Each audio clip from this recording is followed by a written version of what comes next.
राधे राधे, जय श्री कृष्णा। मैं सीमा सिंह बड़ों को चरण इस पैर, छोटों को प्यार और बराबर वालों को नमस्कार करती हूँ। आज हम माघ मास के महात्म्य का 30वां अध्याय सुनेंगे। अब तक हमने 29 अध्याय सुने हैं। आशा करती हूँ आपको सभी अध्याय अच्छे लग रहे होंगे। अगर आपको यह अध्याय अच्छा लगे तो इसे ज़्यादा से ज़्यादा लाइक करें, अपने दोस्तों रिश्तेदारों में ज़रूर शेयर करें ताकि उन्हें भी माघ मास के महात्म्य को सुनने का संपूर्ण फल प्राप्त हो। आइए सबसे पहले हम देख लेते हैं कि इस अध्याय में हम कौन सी कथा को सुनेंगे। माघ मास के इस अध्याय में सबसे पहले हम माघ मास का 30वां अध्याय सुनेंगे। उसके बाद हम दैरी पूजन की 2 छोटी छोटी कहानियां सुनेंगे। घर में दैरी पूजन करने से और घर की देहरी साफ सुथरी रखने से घर में बरकत बढ़ती है, घर में धन धान्य की वृद्धि होती है, माता लक्ष्मी का स्थायी वास होता है। तो आज हम इस अध्याय में देहरी पूजन की कथा सुनेंगे। आइए सबसे पहले हम माघ मास का 30वां अध्याय सुनते हैं। ब्राह्मण कन्याओं का सारा वृतांत सुनने के बाद राजा दिलीप मुनि वशिष्ठ से बोले कि हे मुनिवर, उन ब्राह्मण कन्याओं का सुनकर मेरा मन बहुत शांत हुआ। तब मुनि वशिष्ठ बोले कि हे राजन, जो मनुष्य माघ मास में स्नान करता है, व्रत जप तप दान करता है, उन्हें मरने पर स्वर्ग की प्राप्ति होती है। हे राजन, मनुष्य अपने अच्छे बुरे कर्मों से ही पुण्य फल पाता है। पूर्व समय में एक मेधावी ब्राह्मण भी यमलोक में गया। वहां उन्होंने नारकीय जीवों को नरक में पीड़ा भुगतते देखा, लेकिन वे अपने अच्छे कर्मों के कारण वापस नरक से लौट आए और अपने पूर्व घर में आ गए। तब मुनि वशिष्ठ ने राजा दिलीप से कहा कि हे राजन, शायद तुमने सुना हो, त्रेता युग में भगवान रामचंद्र जी के काल के समय एक ब्राह्मण मरकर यमलोक में गया, लेकिन वह यमलोक से वापस आ गया और जीवित हो गया। हे राजन, ऐसे कई उदाहरण हैं जो मरने के बाद यमलोक में गए, लेकिन वे वापस उन्हें जीवन दान मिला है। हे राजन, पुण्य कर्मों के कारण मनुष्य मरकर पुनः जीवित होते हैं, इसमें कोई संदेह नहीं है। तब राजा दिलीप मुनि वशिष्ठ से बोले, हे मुनिवर, मैं उस मेधावी ब्राह्मण के बारे में पूरा विस्तार से सुनना चाहता हूँ। किस कारण उन्हें यमलोक मिला और फिर किस वजह से उन्हें यमलोक से छुटकारा मिला और वापस वे धरती पर आए। तब मुनि वशिष्ठ बोले कि हे राजन, तुम ध्यान से सुनो। आज मैं तुम्हें उस मेधावी ब्राह्मण के चरित्र को सुनाता हूँ। हे राजन, जो मनुष्य इस महात्म्य को सुनता है, सुनाता है, कहता है, वह मनुष्य अपने जीवन के 7 जन्मों के पापों से मुक्त हो जाता है। हे राजन, तुम ध्यान से सुनो। एक बार एक मेधावी नाम का ब्राह्मण था। वह बड़ा ही दयालु भगवान विष्णु का भक्त था।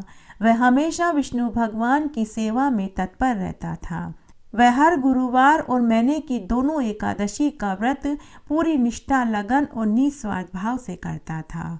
वह नित्य अग्निहोत्र हवन किया करता था। वह भगवान विष्णु के सहस्त्र नामों का जाप नित्य किया करता था। भगवान की पूजा के अतिरिक्त उसका कहीं भी मन नहीं लगता था। जब एक दिन उसकी मृत्यु का समय आया, तब धर्मराज जी की आज्ञा से यमदूत उस मेधावी ब्राह्मण को गलती से पकड़ कर के ले गए। उन्हें ले जाना तो किसी अन्य ब्राह्मण को था, लेकिन गलती से वे उस मेधावी ब्राह्मण को पकड़ कर के ले गए। जब यमदूत उस महात्मा पुरुष को पकड़ कर के ले गए तो धर्मराज जी देख कर के भयभीत हो गए और यमराज ने अपने दूतों से कहा कि अरे मूर्खों, तुमने बहुत बड़ा पाप कर दिया है। मैंने तुम्हें दूसरे मेधावी ब्राह्मण को लाने का आदेश दिया था। तुमने एक विद्वान, धर्मों के ज्ञाता भगवान विष्णु के भक्त को तुम ले आए हो, जो सदा माघ स्नान और व्रत करते थे, जिनका चित्र हमेशा विष्णु भगवान में लगा रहता था। ऐसे पुण्य आत्मा को तुम यहाँ क्यों लेकर के आए हो? तुमने महान घोर पाप कर दिया है। तब यमराज ने मेधावी ब्राह्मण से हाथ जोड़कर माफी मांगते हुए कहा कि मेरे दूतों ने बड़ा घोर पाप किया है। आपके परिवारजन बहुत व्याकुल हो रहे होंगे और रो रहे होंगे, अतः आप वापस धरती पर जाइए और धर्म का प्रचार प्रसार कीजिए। मेरे दूतों को गलती के लिए क्षमा करें। तब मेधावी ब्राह्मण ने यमराज से कहा कि हे धर्मराज जी, नरक में पड़े हुए जीवों को देखना चाहता हूँ। तब धर्मराज जी की आज्ञा से यमदूतों ने मेधावी ब्राह्मण को नरक दिखाया। जब मेधावी ब्राह्मण ने नरक में पड़े जीवों को देखा तो उन्हें देखकर ब्राह्मण को बहुत दुख हुआ।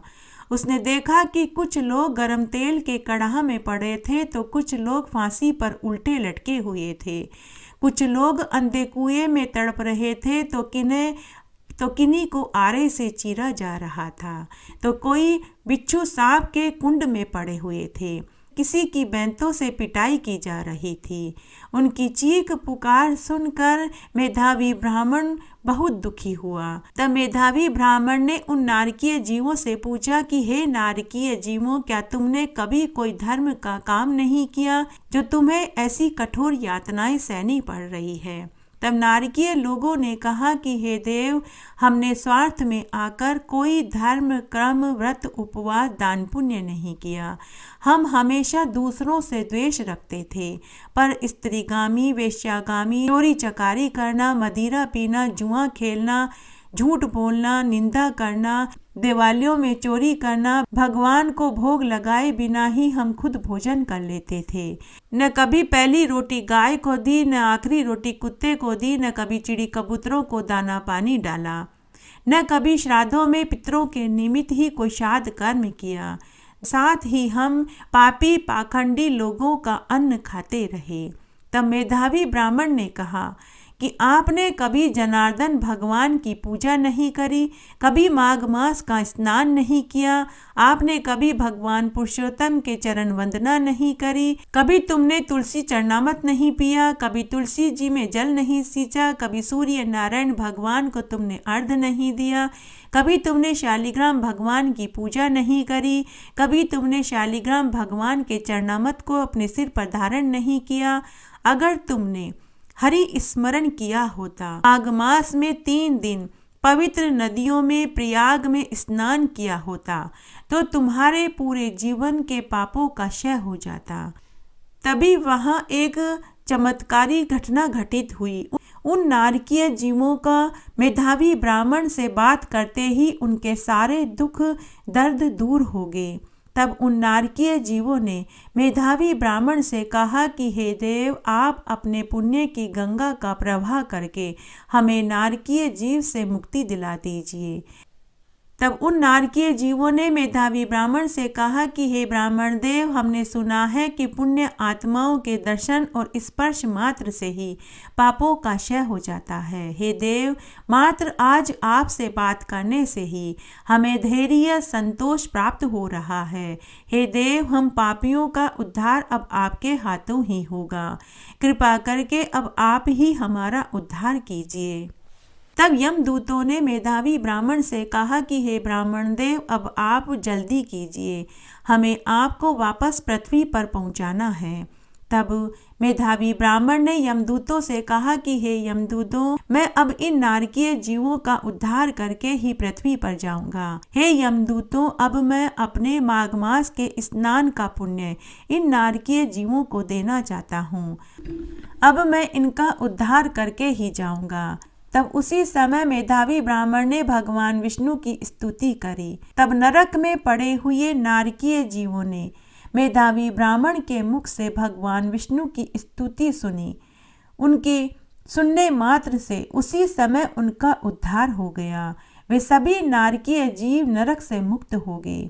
सभी नारकीय जीव ब्राह्मण के चरणों में गिर पड़े और हाथ जोड़कर प्रसन्नचित्त होकर बोले कि हे देव, आपके कारण हमें घोर यातनाओं से मुक्ति मिली है। आप धन्य हैं। यह सब देखकर धर्मराज जी और यमदूतों को भी महान आश्चर्य हुआ। तब धर्मराज जी ने मेधावी ब्राह्मण से कहा कि हे देव, अब आप पुनः धरती पर जाकर पापियों का उद्धार कीजिए, सभी को नरक में जाने से बचाइए। तब मेधावी ब्राह्मण वापस धरती पर आ गया। तब धर्मराज जी की कृपा से वह मेधावी ब्राह्मण पुनः धरती पर आ गया। तब मुनि वशिष्ठ राजा दिलीप से बोले कि हे राजन, जो कोई भी इस महात्म्य को सुनता है, सुनाता है या पढ़ता है, उसे कभी मृत्यु का भय नहीं सताता, उसे कभी नरक की पीड़ा नहीं झेलनी पड़ती। और जो मनुष्य माघ मास में हरि नाम का संकीर्तन करता है, उसे नरक से मुक्ति मिल जाती है। वह इस जीवन के समस्त सुखों को भोग कर मरने के बाद विष्णु लोक को पाता है। इस तरह आज हमने माघ मास का संपूर्ण महात्म्य सुना। आइए अब हम इस अध्याय में दैरी पूजन की 2 पौराणिक कथाएं सुनते हैं। पहली कथा इस तरह है। काशी नगरी में एक ब्राह्मण परिवार रहता था। ब्राह्मण पति पत्नी और उनके 2 पुत्र और 1 पुत्री। ब्राह्मण सोम शर्मा ठीक ठाक कमा लेता था। रोज वह अपने यजमानों के यहाँ यज्ञ हवन पूजा पाठ किया करता था। बदले में उसे आटा, दाल, तेल, घी और रुपया मिलता था।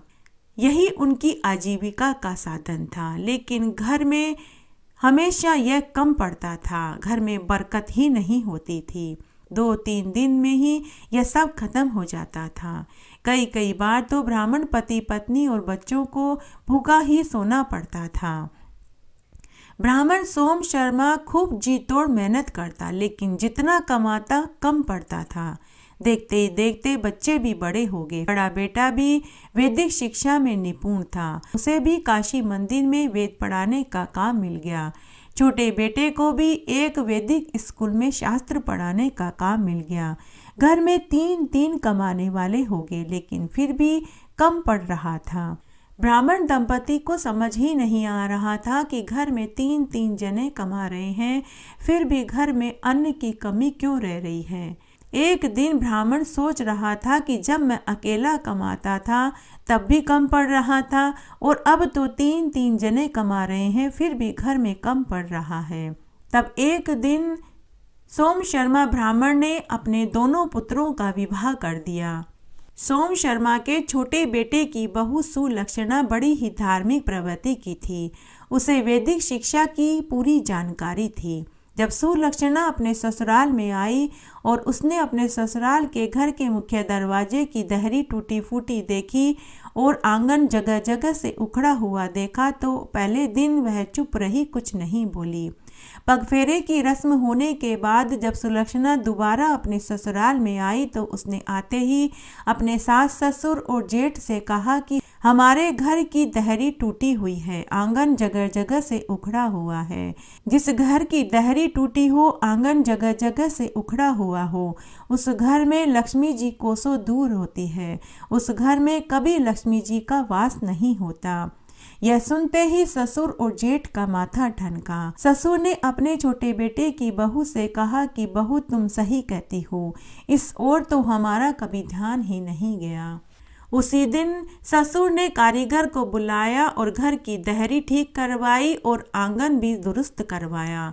फिर नई बहू ने अपनी सास और जिठानी के साथ मिलकर दहरी पूजन किया। दरवाजे के दोनों तरफ सुंदर सुंदर स्वास्तिक बनाए। दहरी पर सुंदर सुंदर मांडने माने। अब वह रोज सुबह और संध्या के समय दोनों समय दहरी पूजन करने लगी। धीरे धीरे उनके घर की आर्थिक स्थिति मजबूत होने लगी। घर में बरकत रहने लगी। माता लक्ष्मी का उनके ऊपर आशीर्वाद हो गया। घर में अन्न धन के भंडार भर गए। स्थायी लक्ष्मी का वास हो गया। जिस घर के मुख्य दरवाजे की दहरी टूटी फूटी हो, घर का आंगन जगह जगह से उखड़ा हुआ हो, उस घर में हमेशा दरिद्रता का वास होता है। इसलिए घर की दहरी और आंगन कभी भी टूटा फूटा नहीं होना चाहिए। हे माँ लक्ष्मी, जैसे आपने उस ब्राह्मण के साथ पहले किया, वैसे किसी के साथ मत करना। जैसे बाद में आपने उनके घर में स्थायी निवास बनाया, वैसे सबके साथ करना। कहानी कहने वाले के साथ, सुनने वाले के साथ और हुक्कारा भरने वाले के साथ। घटती हो तो पूरी हो तो परवान चढ़े, भूले बिसरे नाम तेरे भंडार में भरे। आइए अब हम दैरी पूजन की दूसरी कथा सुनते हैं। एक गांव में साहूकार परिवार था। साहूकार के दो बेटा बहू थे। साहूकारनी बड़ी चतुर थी। वह धार्मिक प्रवृत्ति की महिला थी। उसकी सास ने उसे रोज संध्या के समय दैरी पूजन का नियम दिया था और कहा था कि बहू घर में हमेशा बरकत रहेगी, हमेशा नफा ही होगा। आज मैं तुम्हें दैरी पूजन का ये नियम दे रही हूँ। यह नियम मुझे मेरी सास ने दिया था, आगे तुम अपनी बहुओं को देना। यह नियम लेने से घर में रुपयों पैसों में बरकत होती है, अन्न देवता कभी रुष्ट नहीं होते। साहूकारनी अपनी सास की दी हुई परंपरा को आज तक निभा रही थी। एक दिन साहूकार ने कहा कि अरे भगवान, दो दो बहुओं के होते हुए तुम क्यों दैरी पूजन करती हो? अब यह नियम तुम अपनी दोनों बहुओं को दे दो। तब एक दिन साहूकारनी अपनी बड़ी बहू के पास गई और बोली कि बहू, आज से तुम दैरी पूजन का नियम ले लो। यह नियम मुझे मेरी सास ने दिया था। तब बड़ी बहू अपनी सास से बोली कि सासू माँ, मुझे तो और भी बहुत काम है, आप यह नियम छोटी बहू को दे दो। तब साहूकारनी छोटी बहू के पास गई तो छोटी बहू सास को देखते ही खड़ी हो गई और बोली कि माताजी, आपने मेरे कमरे में आने का क्यों कष्ट किया? मुझे बुला लिया होता। तो सास बोली कि बहू, प्यासा कुएं के पास जाता है, कुआं प्यासे के पास थोड़े ही आता है। फिर बहू ने सास को पलंग पर बैठाया और खुद नीचे चटाई बिछा कर बैठ गई। तब सास ने कहा कि बहू, आज से मैं तुम्हें एक काम सौंपना चाहती हूँ। यह नियम मुझे मेरी सास ने दिया था और अब मैं ये तुम्हें देती हूँ। बहू, यह परंपरा हमारी पीढ़ियों से चलती आ रही है, क्या तुम यह धर्म निभा लोगी? तो छोटी बहू सरला बोली कि माताजी, आप आज्ञा दीजिए, मैं सब काम कर दूंगी। तब साहूकारनी को कुछ हिम्मत हुई और वह बोली कि बहू सरला, आज नहीं तो कल घर की जिम्मेदारी तुम दोनों बहुओं को ही संभालनी है, ताकि हमारा घर सुख शांति से चले, घर में धन धान्य के भंडार रहे, घर में बरकत बनी रहे।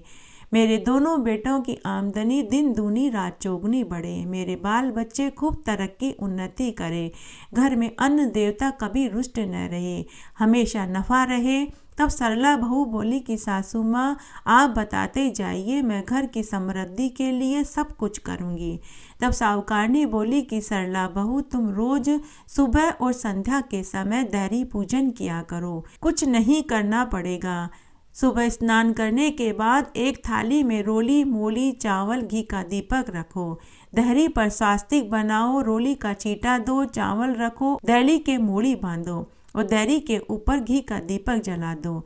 वार त्योहार जैसे दिवाली, होली, देवउठनी एकादशी पर दहरी पर सुंदर सुंदर मांडने मांड देना। घर के मुख्य दरवाजे पर नीम और अशोक के पत्तों की बांदरवा लगा देना। दरवाजे के दोनों तरफ सुंदर सुंदर स्वास्तिक बना देना और पर्व त्योहार पर लक्ष्मी जी के पगलियां बना देना। बाकी दिनों में रोज सुबह और संध्या के समय दैरी पूजन कर देना।